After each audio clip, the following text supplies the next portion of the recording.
Hi, agency consultant Karl Sakas here. This is agency office hours for July 2021. This marks a year and a half in this video format and 7.5 years of doing office hours since the beginning. So thanks for joining today. If you're joining live, I will be answering 4 questions live and on video here. And if you're watching the recording, well, whenever you are watching the recording, you are watching the recording afterwards. So we meet every month to answer questions from agency leaders like you about challenges running your business to help you grow your agency more smoothly and more profitably, and hopefully with at least a little less stress.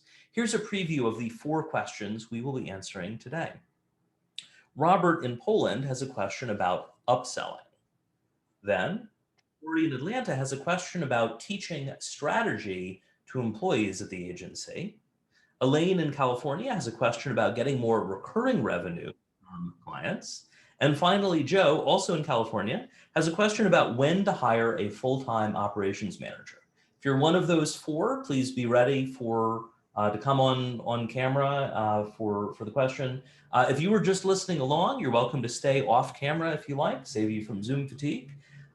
And if you have a question you'd like me to answer in a future office hours, include that when you RSVP. I'll let you know in advance if you make the cut. As a reminder, everything today is recorded, so don't share anything out loud that you don't want to become public. Yes, and if you're watching live, you'll get a copy of the recording within 24 hours. Well, first up, we have a question from Robert in Poland. I saw a note earlier, Robert is currently on sick leave, so he won't be able to join live, but I will answer the question since upselling applies to every agency. Here is the question. Robert in Poland asked, who should be in charge of upselling? Should it be the salesperson? Should it be the account manager on the account or someone else? Well, it depends. It could be the salesperson, it could be the account manager, it could be a different team member. Here's how to decide. So keep in mind that upselling, you've got an existing client and you want to encourage them to spend more money. If you've got an account manager, most agencies encourage the account manager to do the upsells. So if you have a formal account manager and their job is to keep the clients happy and sell them more work, then yes, have your account manager handle the upsells. On the other hand, if you have someone managing the account who isn't necessarily a full-scale account manager, maybe they are handling other things on top of account management, maybe they're more of a project manager who does handle some client relations. In that case, it may make sense for the salesperson to get involved again. For instance, at one of the agencies I worked at as a project manager, I would handle upsells into the several $1,000 level. But if we were getting into an upsell that was getting into, 6 figures, our salesperson would come back in again. So, in that case, we differentiated based on the dollar amount, based on the value. On the other hand, you may well be compensating your account managers for upsells, maybe getting some sort of a commission or flat bonus or something for the upsell. In that case, well, then yes, they should be doing that. So account managers make sense if part of their responsibility is to upsell the accounts. Could be the salesperson if the day-to-day contact at your agency isn't as involved in that. They're more about fulfillment rather than the relationship. And it could be someone else. It could be you as the owner wearing your owner hat, getting involved. But in an ideal world, you would be able to delegate that to your team so you don't have to do it every single time. If you're joining us live, Kat is sharing some links with additional resources on that to help you sort through that. Coming up next, we have a question from Jacori in Atlanta, a question around teaching strategy to employees. So Jacori, thank you for joining today. Yeah, thank you for having me. So to paraphrase the question you asked, and I know this is something many people are wondering about, you asked, how do you teach employees to be strategic? And is strategy even something you could teach to your employees? Great question. If you could elaborate a bit, and then we'll dive into to answer it. Yeah, so my agency mostly focuses on music marketing in the entertainment space. I would say like 90% of our clients are artists from ground zero to major art acts. Nice. So the one thing that everyone wants out of the music space is the strategy that's attached to it, right? So as we've started to expand, we've picked up team members who are definitely, I would say, even smarter than me in certain areas of what we do. But the one thing that I have personally not been able to take myself out as much as the actual strategizing of the plans. Is like, I'm always talking to them about seeing the connections between what we do and the result and how we can expand on that. But it clicks with some people. I see that they have the capacity for it, and some people I can tell it's just like going over their head. So yeah, it's something me and my business partner have been thinking about for at least the last like 4 months or so is how do you teach someone to take this information and apply it in a way that they can plan for the future and put stuff together outside of us. As an agency owner, strategy is the hardest thing to delegate to team members. About the transition, you can delegate the in the background work, your expert work, kind of implementing on the client account. You can delegate project management, the coordination, getting the work done. You can eventually delegate account management, kind of managing the relationships. Strategy is the hardest thing. And, often clients came to the agency because they want your advice, you, business partners, things like that. It is possible to delegate strategy to employees and also to train them up. You could hire a strategist externally, or you could train them up. So let's take a look at how to make that happen. But first, let's also consider like what is strategy? What is strategy, and what is a strategist at an agency? Well, strategists solve problems using a combination of art and science. Some of it's about data, some of it's about intuition, and you put the two together. And strategy is a mix of a lot of things, including industry experience. You mentioned, for instance, focusing in the music industry. If they don't have experience in music and at least entertainment in general, their strategic advice isn't going to be as good, most likely. There's also functional experience. If they're advising about marketing strategy, say there's a social media component, if they don't understand social media, their strategy won't be as good. And then there's also mindset, right? A strategist is thinking about how to help the client maximize where they deploy their budget, ideally within the agency, but some of it will go beyond what they're spending with you. They analyze data, they make recommendations, and they turn those recommendations into a plan that others execute. They may be involved in some of the implementation, but that's the general framing, right? They're turning inputs into answers. Can you teach strategy? If you've got a promising employee, can you teach them to become a strategist? Yes, but consider that it's often more of an apprenticeship rather than a formal curriculum. You could build out a training program of cover this and cover this, and cover that, but it's definitely a learn by doing kind of thing, especially because your strategists tend to be very client facing, right? They're not off, in their own area coming back with a magic strategy. That tends not to work very well. And not everyone is cut out to be a strategist. For instance, strategists have to sell clients on the solution. If we think about, TV show Mad Men, where Don Draper in his strategist role would be, here's the amazing campaign. He had the concept, he had the team develop the copy and the design, but then he has to persuade the client to say yes to the campaign. Now, obviously that's, TV, not quite reality today, but that still is true, right? The strategist has to persuade the client to go with the strategy before you proceed. Another challenge where employees struggle if they're trying to up-level to strategist is they have to make recommendations and make decisions based on incomplete information. So if you've got a team member who wants all of the possible data, they may struggle as a strategist because they're never going to have all of the possible data. So, there's that. If they can't make that leap to get through analysis paralysis, they probably won't make it as a strategist. So what is your reaction, Corey, to that so far?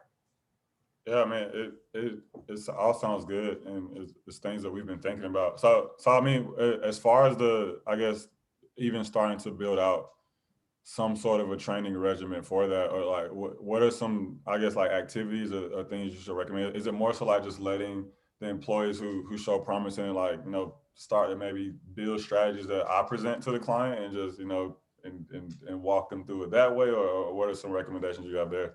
You're on the right track. Okay. I would, you've started identifying high potential employees.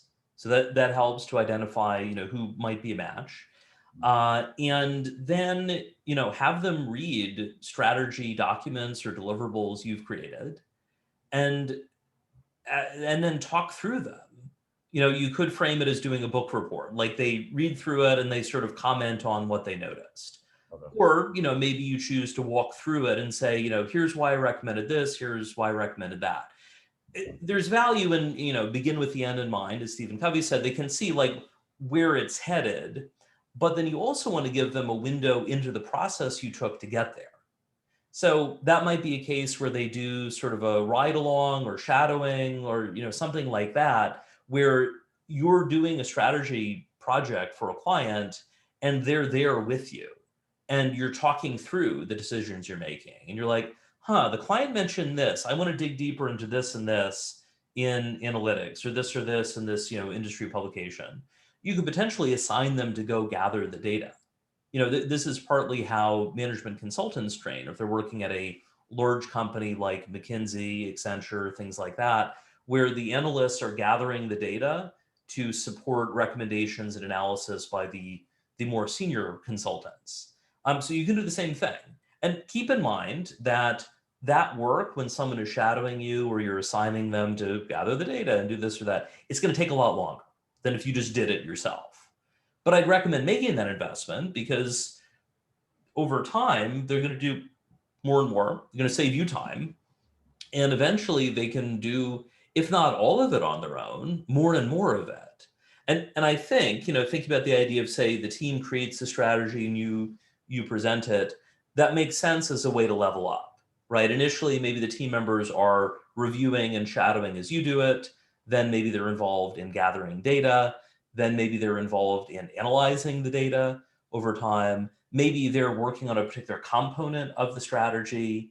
And then eventually they're creating more and more of it. And finally, they are creating everything from scratch and presenting it.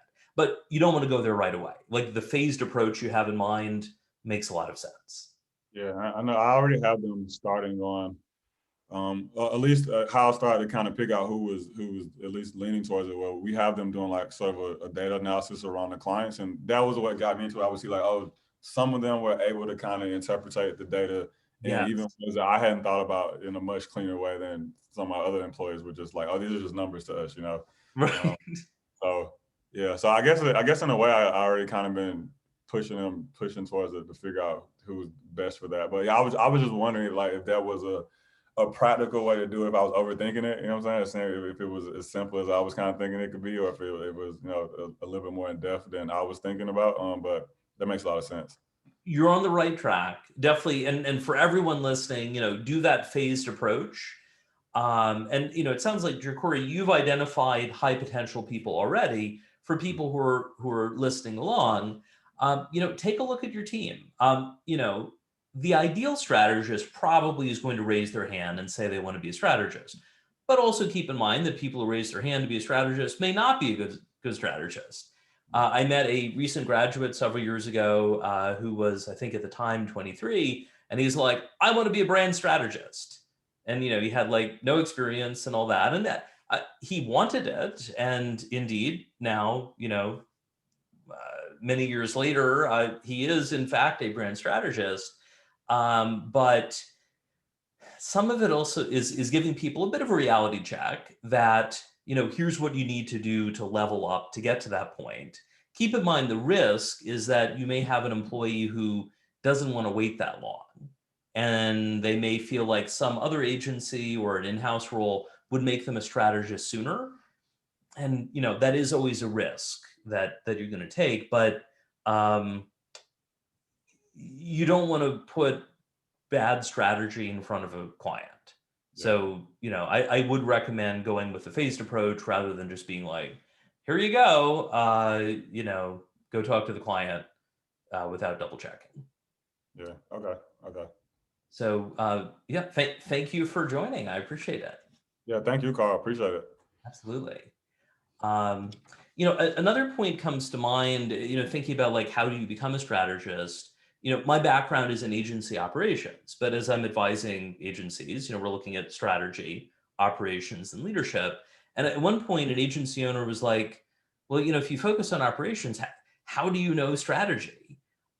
Experience. I started as a web designer in high school, as a freelancer on the side in the 1990s, and then of course different agency roles since then, and so on. And also I've been working with clients for years. When I had my computer consulting business in high school and college, web design, was kind of a mix, but on the computer training and troubleshooting side, my clients were typically anywhere from 30 to 70 years older than I was. And so I got really good at communicating. One of my clients, where I would do computer training and troubleshooting, her husband was very tech savvy, but not very patient. And so I think they hired me in part to save their marriage, because I could be, as patient as needed to explain whatever needed to happen. So keep in mind not just the strategic thinking skills as you're identifying high potential employees, but also their ability to work with clients, persuade them to get things done, and go from there. Okay. Yeah. Okay. Thank you. Absolutely. Well, coming up, we have a question about recurring revenue, and then we'll also look at when do you hire a full-time operations person. But first, a word from our sponsor, Sakas and Company. Today's event is sponsored by Sakas and Company, helping you grow your agency more profitably. Here's the tip. This is a tip about business development. When business development works, agency life is a lot easier. But what is business development? A lot of people tend to use it as a synonym for sales, and sales and selling is a key part of business development, but business development is more than just sales. It's three things in particular. Let's take a look at those three things. And as you listen along, consider, how do you approach this at your agency? Business development is about growing your agency ultimately by landing new business, but it's not just sales. I define business development as three things: marketing, sales, and partnerships. Let's look at what's included in each one to help you better structure and staff the roles. And if you're listening live, my colleague Kat, as producer, is sharing some additional links to help you dig deeper.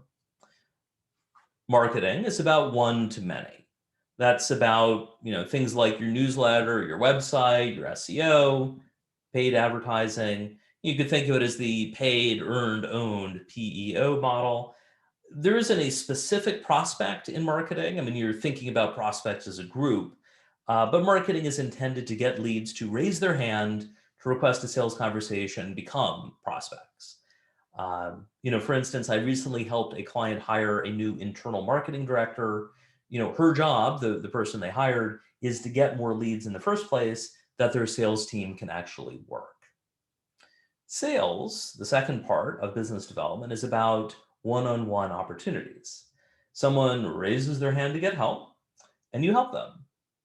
Either move them through the process to find a solution that's a match for them, or fast fail them and get them out of the process so you can move on.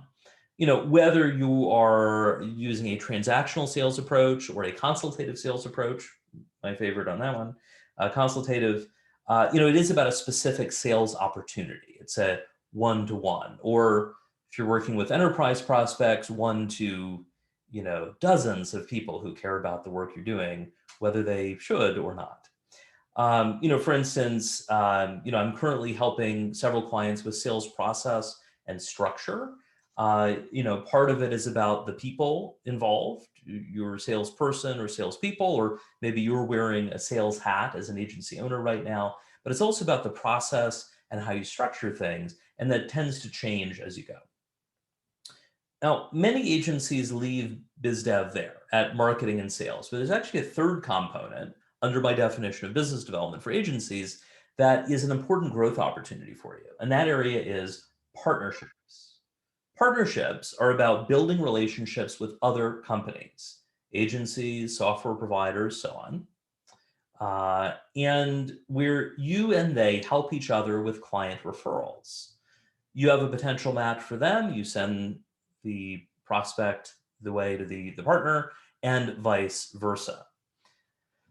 And this is an untapped opportunity because a lot of agencies focus on just marketing and sales and not on building those partnership relationships. But you can get a lot of referrals, and it's also an opportunity for you to send business to others, potentially get a referral fee to partners from the partners for business that you couldn't take anyway.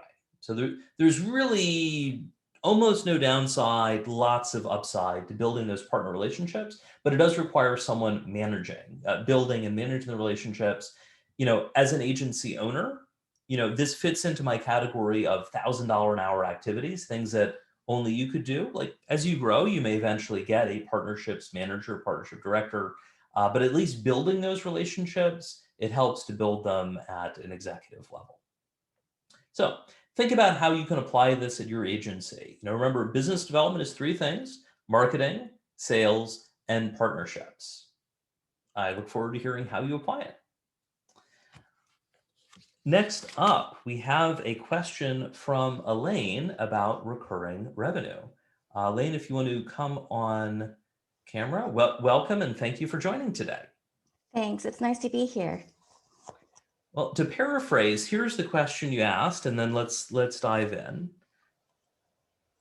Elaine, you asked, how can we persuade clients to commit to a retainer versus doing a series of single campaigns? If you could elaborate a bit on the question, and then let's answer it.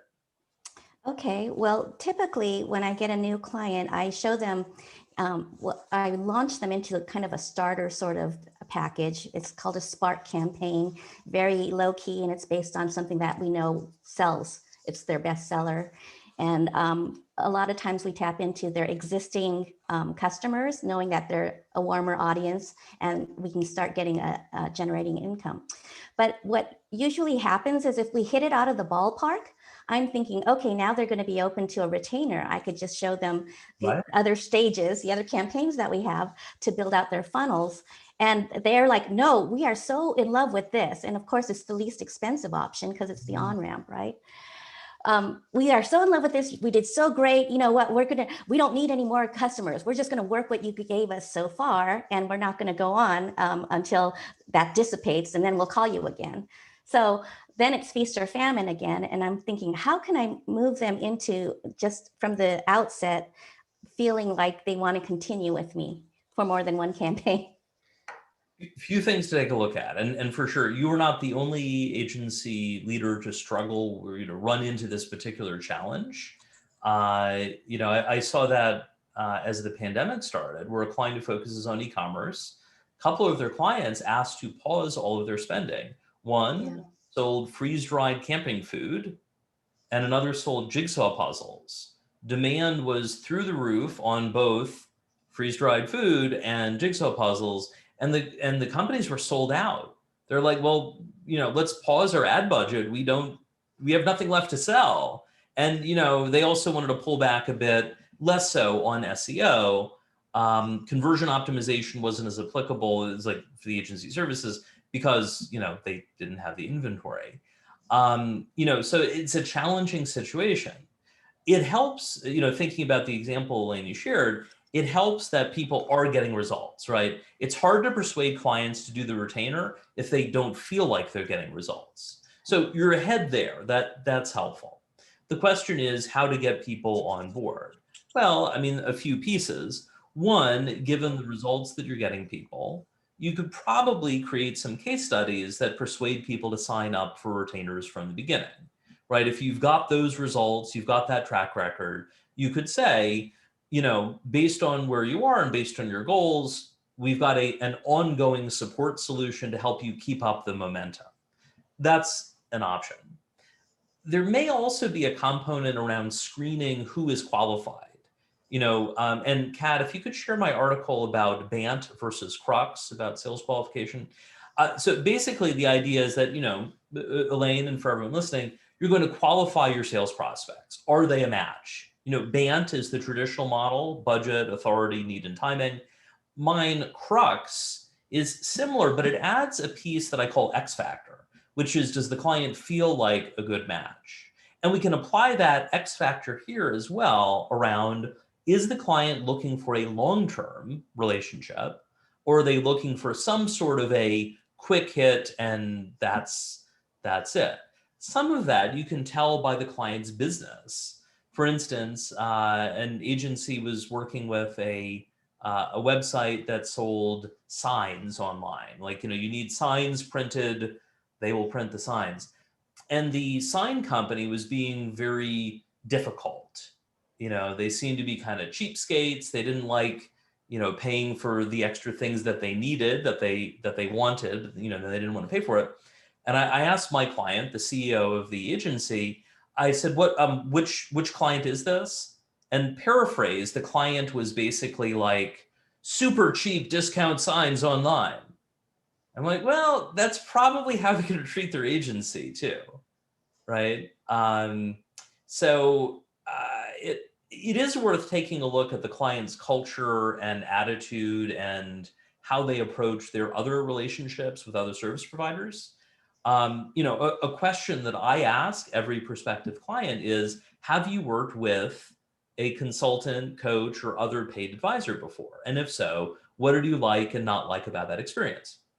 I'd say in my case, about half have not, and half have. And out of those who have, many, for instance, worked with a generalist advisor, and now they need specialized agency advice. Some people had a bad experience with the previous person. But over the years, at one point as a director of client services at an agency, we had a new client come in and they were bad mouthing the previous agency, all over. They were like, oh, they were totally incompetent and there were delays and there was this and there was that and they didn't do what they said they do and so on. And after, I was a little suspicious about that, but I wasn't involved in that sales process. The owner of the agency was like, yes, we're going to do it. The client, by the way, we originally quoted it for $100,000. The client got it down to $30,000 without, unfortunately, a reduction in scope. They wanted a niche version of Facebook for $30,000. Wow. As you can imagine, that didn't go very well. But what quickly became clear was that the problems they had with the previous agency, I don't know how much of that was the agency's fault versus the client. And so, Elaine, and for everyone listening, you might think about what can you do in the screening process to find clients who are looking for a long-term arrangement. For instance, if someone asked me, I recently hired a new accountant for the business. I'd worked with the previous person for 10 years. She was changing platforms and so wasn't able to support me anymore. And I mentioned that to the new accountant. I got a referral to a new person. The old accountant mentioned in her sales process, one of the questions she asks is, at some point I'll need info, I'll need like copies of your files and so on. Do you foresee any problem with my getting that from your previous accountant? If the answer was, maybe, to her, that usually meant they stopped paying their previous accountant or were otherwise, miserable to work with. So you might think about what are some proxy questions for clients that want to stick around.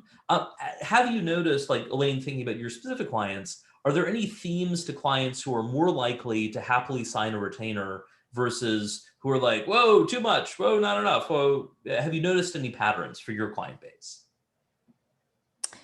Yeah, the ones who are more early startups seem to have a cash flow problem, obviously, and they are funded or they have budgeting issues that don't always come through. So there's that. And so I could screen out, startups, but at the same time, I really like helping people who need the help the most. So it's kind of hard to balance that. Startups are challenging, kind of a mix of things as clients. And my colleague Kat will share, I've written a couple articles. One is, should you work with startups? Ideally, no. The second article is, you really want to work with startups even after reading the previous article? Okay, here's how to minimize the damage. So we'll share those in chat shortly. But with startups, it is worth considering. And if people are like, listening, I love startups. They're fun, right? It's exciting. Your marketing work makes a huge impact on their growth, right? You're at the very beginning, big impact. You may want to consider, for instance, funded startups. Maybe focus on, they've gotten at least their Series A. That meant someone was willing to put a pretty big chunk of money in. I remember taking or took an entrepreneurship class in college, and the joke was that if you're looking for like seed money, you get that seed money, the kind of very early stage, from the three F's: friends, family, and fools. Whereas, and not to say that venture capitalists know everything, but if the company has persuaded an investor to put in several $1,000,000, okay, there's some validation on the idea. So, there are different kinds of startups. You also might want to consider that if you are working with a very early stage startup or another client where a lot is in flux, they may just choose not to do a retainer, right? If they are, for instance, pre-revenue, you may want to just plan on doing a single project, and then maybe you'll hear from them in a year if they haven't gone out of business due to their own challenges. That may be a bit of an expectations bit, where that's all they can do at this point, and then you'd hope you'd hear from them, but at least then you weren't disappointed that they didn't do a retainer. Does that make sense? Yes, it does. Thank you. Absolutely. And I do think the the case study approach about encouraging people to start in a retainer can work. Like, not every client is going to want to do that, but some will. And in fact, you could use that as a proxy. If they're resistant to making an ongoing commitment, even after they've read 3 case studies about great results you've gotten for clients through retainers, that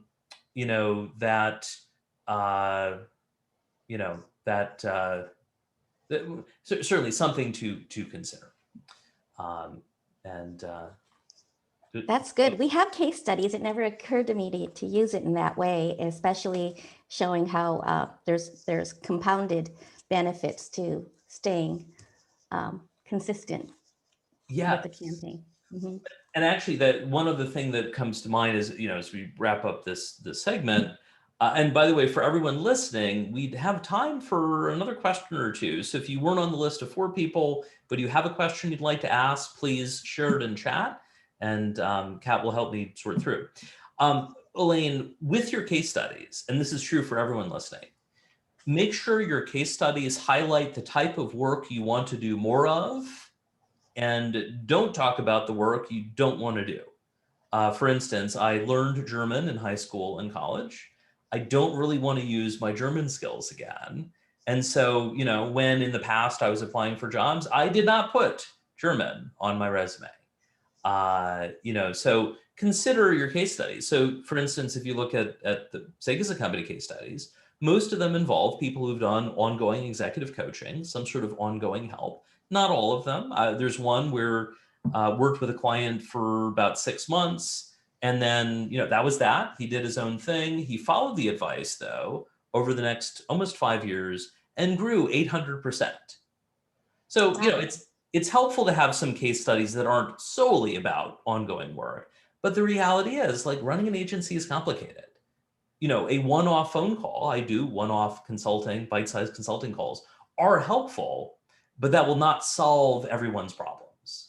And so I think, Elaine, as you speak with prospects, kind of getting a sense of what the orientation is, getting a sense, potentially pushing back a bit based on their goals to say, that's going to take 3 months, that's going to take 6 months, that's going to take a year, maybe longer.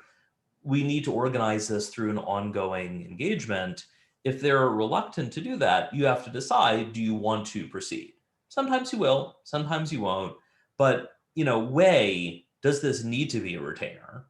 If it needs to be, think carefully about whether to do anything else. Right. Thinking in terms of the relationship at the outset. Exactly. Things could still blow up later. That happens. That's part of the challenge, right, of working with clients. Clients are human. Your team members are human. Humans are complicated. But we're doing our best. But the more you can do to manage expectations up front, typically the more smoothly it'll go. Got it. All right. Well, Elaine, thank you very much. No, thank you. You're very helpful. Thank you. Awesome. Well, next up, question-wise, we have a question from Joe. Joe, welcome to the program. And thank you so much. Yeah, thanks for being here. So before we dive in to answer your question, Joe, if people have a question you want to ask, I think we'll have time for one, maybe two questions at the end, lightning round. Go ahead and share that in chat, and Kat will help me work through that. All right. Well, Joe, to paraphrase, the question you asked is this: when should an agency hire a full-time operations manager? You noted that as the CEO, you don't love operations. It sounds like you appreciate it, but you'd rather not be doing it yourself, and that's making you a bottleneck. You are not alone in that particular challenge. If you could elaborate a bit more about what you're running into, and then let's work through a solution.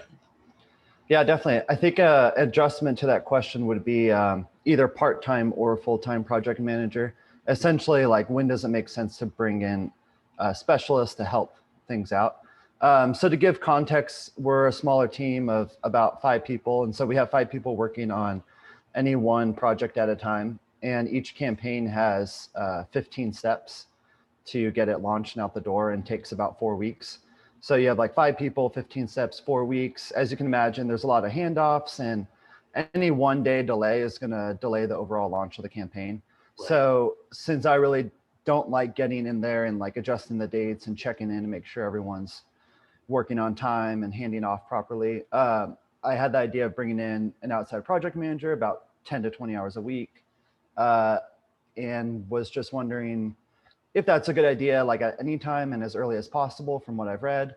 Or I guess the only risk and downside would be if they are not experienced in this type of work, that they could have a lot of questions too, and they may not really know what's going on as much. I'm sure they'd still be helpful, but I don't know if it would just be adding extra work for me to like collaborate with them to get everything rolling. From what you shared, it sounds like it is time to get a project manager involved. Not necessarily an operations manager who's more, internally focused, but definitely, given the number of projects involved, the number of steps involved, the size of the team now, and as you add more people, the complexity tends to grow exponentially, or at least not just on a on a linear basis.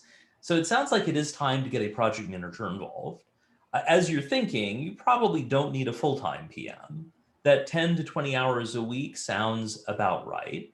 Do keep in mind that there's always a point where it makes sense to hire full-time. And my guideline for that is when you have a freelancer doing 15 to 20 hours a week of the same thing, like week in, week out, it's probably time to hire a full-time person. Why is that? Well, consider that you're paying a freelancer typically about twice as much per hour as you would be paying an employee. So say you're, paying the freelancer $60 an hour. If you had a full-time employee, you'd probably pay them about 30. The catch, of course, is if you only need 5 or 10 hours a week, don't pay someone full-time. But once you get to the 15 to 20 mark, you're ultimately paying roughly the same amount per year to get half the time. Versus if you pay the same amount with the commitment of the salary, yes, there are other expenses involved, you'll get twice the hours. So I think you're thinking about that, in the right way. It is worth considering, around, how many hours to assume, and you don't have to share the exact number here, on the call, but, generally about 20% of total client budgets need to go toward account management and project management. AM being coordinate the client's needs, keep them happy, things like that. Don't bill them for the upselling part of account management. And then project management, right? Coordinating things internally, getting the work done smoothly and profitably. In that case, if you've got a budget of $100,000, $20,000, you need to set that aside for AM and PM. And it can be more. I've worked with clients as an agency PM, as a director of client services, director of operations, where they were very needy.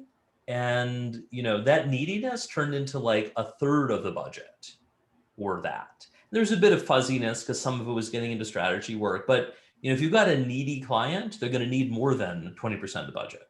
So consider based on your overall revenue. If you looked at your total revenue and you looked at 20%, you don't have to say the number out loud. That's probably what you should be billing to project management and account management. And at your current size, it would be reasonable for one person to handle both.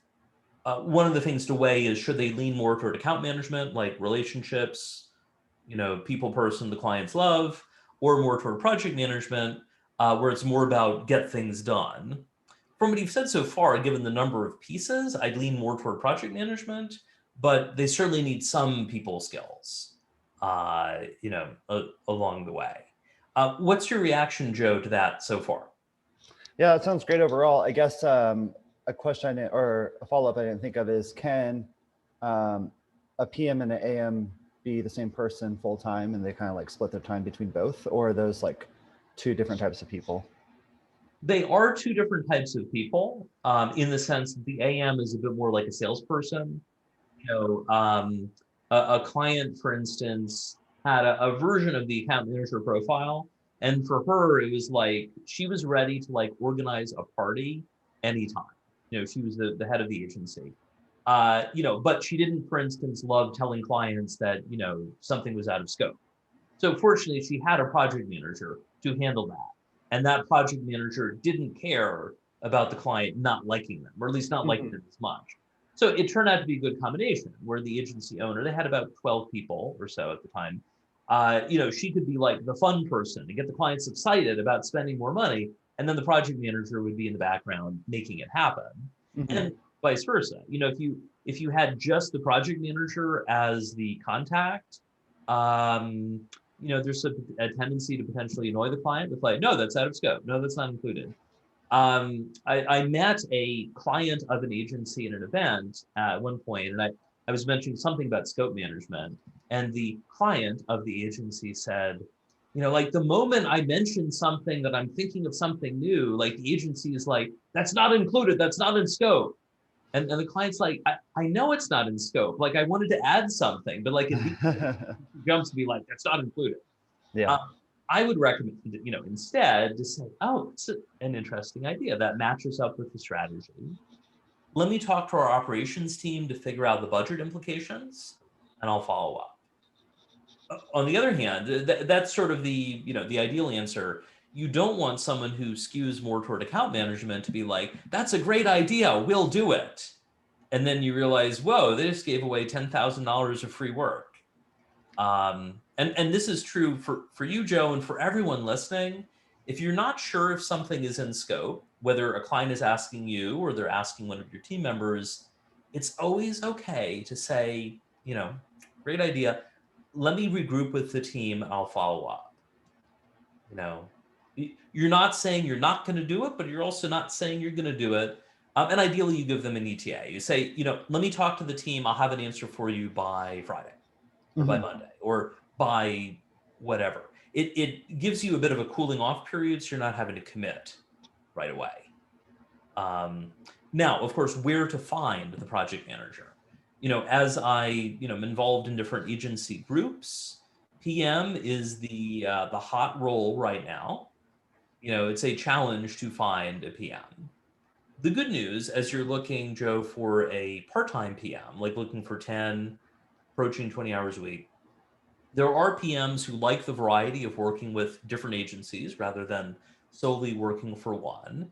And so ultimately, I think you would want to find someone who is a full-time freelance PM, because 10 hours a week is, would be a match for them, right? They would have the capacity, assuming they have the capacity, and they like the stability of having, a regular amount every week. And any questions on that? So yeah, if I had the need for both the PM and the AM role, it would make more sense to hire like 2 freelancers at 10 to 20 hours a week, rather than try to find like a unicorn full-time person that could do both like decently well. it depends. Yeah. As soon as you have two people, it makes it more complicated. That's the one upside to combining the AM and PM roles, Right. which is although people are going to tend to lean toward AM or lean toward PM, they don't have to coordinate with another person. Because, in theory, if you split it up, for instance, the client tells the AM, hey, we want to do such and such. Like as director of client services, I did AM, PM, and strategy. The client would be like, we want to do whatever. I could immediately go into the project management system. I was thinking, okay, either that's in scope or not, or I had an idea of whether it was included. I may have quoted an initial number to the client if it was a straightforward thing, or I'd say, we'll get back to you. I could then load it to the PM system and say either, please do such and such, if it was, say, within an existing retainer, I knew it was included. Or, hey, we need an estimate on such and such.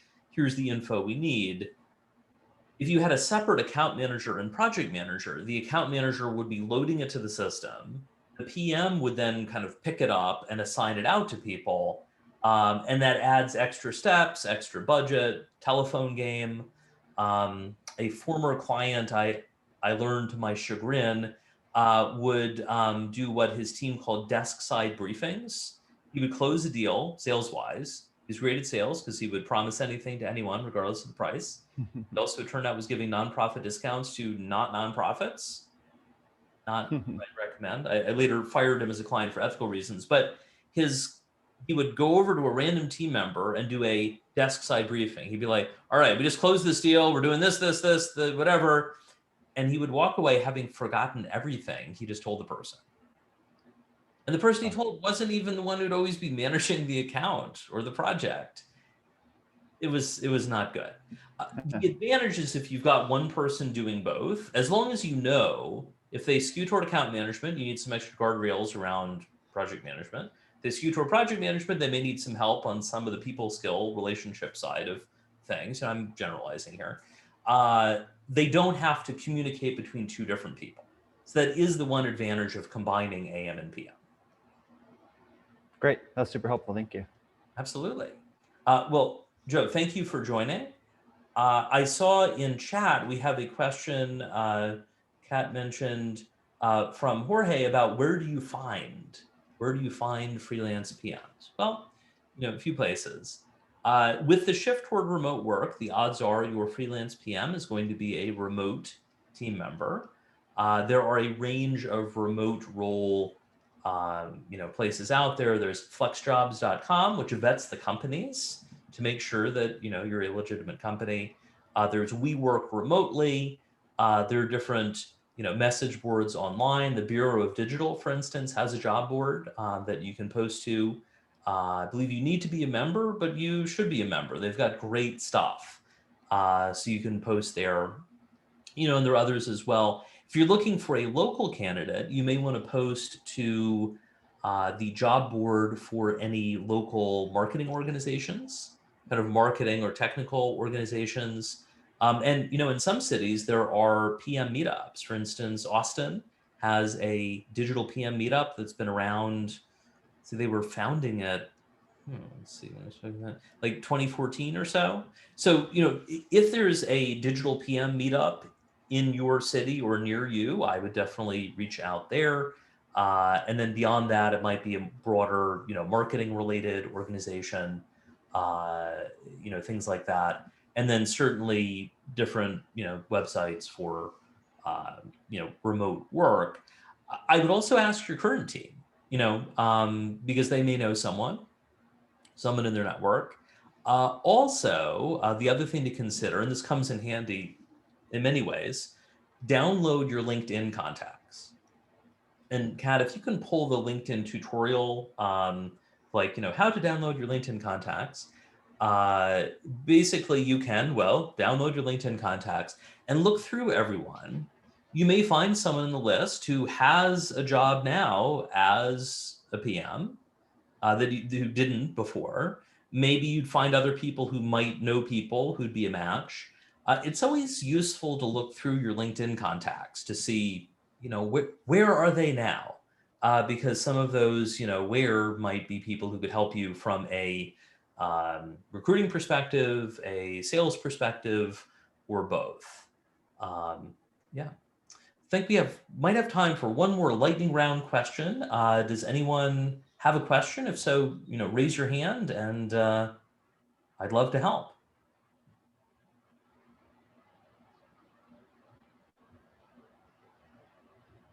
And yes, Elaine, go ahead. Okay, so you made me think. In terms of securing clients who want a long-term retainer relationship, Yes. what are some of the markers that you would look for in targeting that type of a client? So a few things to consider. One, what have their past agency relationships been like? Were they with another agency for a long time and the agency closed? Well, okay. I mean, it's unfortunate for the other agency, but that's a good reason for the shift. Is there sort of evidence of long-term relationships? Like I mentioned, my previous account, years until she stopped supporting the platform. I would have stuck with her otherwise. So that's a factor. Ask, why are they changing? Ideally avoid clients where you are their very first agency ever. That tends not to go smoothly because you're teaching them what it's like to be a client of an agency. But get a sense of that. So like, for instance, when someone says to me, they've worked with a consultant before, but they weren't an agency specialist, now they need agency specific advice. Well, that makes sense, right? I am a solution to the problem they have. On the other hand, I heard from someone in the past year where I asked, what have you done before? And he's like, I work with a industrial organizational psychologist. I work with another person. He's in like 2 or 3 masterminds. He's done a couple trainings. He listed like 8 or 9 things he's tried. And so to me, I'm a naturally skeptical person, sort of an optimistic skeptic, I guess, or a skeptical optimist. I'm like, if he's done 8 or 9 things before, I don't have the hubris to think that I am going to have a magic solution to solve all of his problems. And so ultimately, I declined because it seemed like he was someone who enjoyed, talking to people, but not taking action. And actually, the one role in his list that wasn't in there was, an actual therapist. I have clients who call me their business therapist. I am a big fan of therapy. This year marks 21 years on and off of going to therapy. It seemed like there was some sort of a challenge that the various people he worked with couldn't help him get through.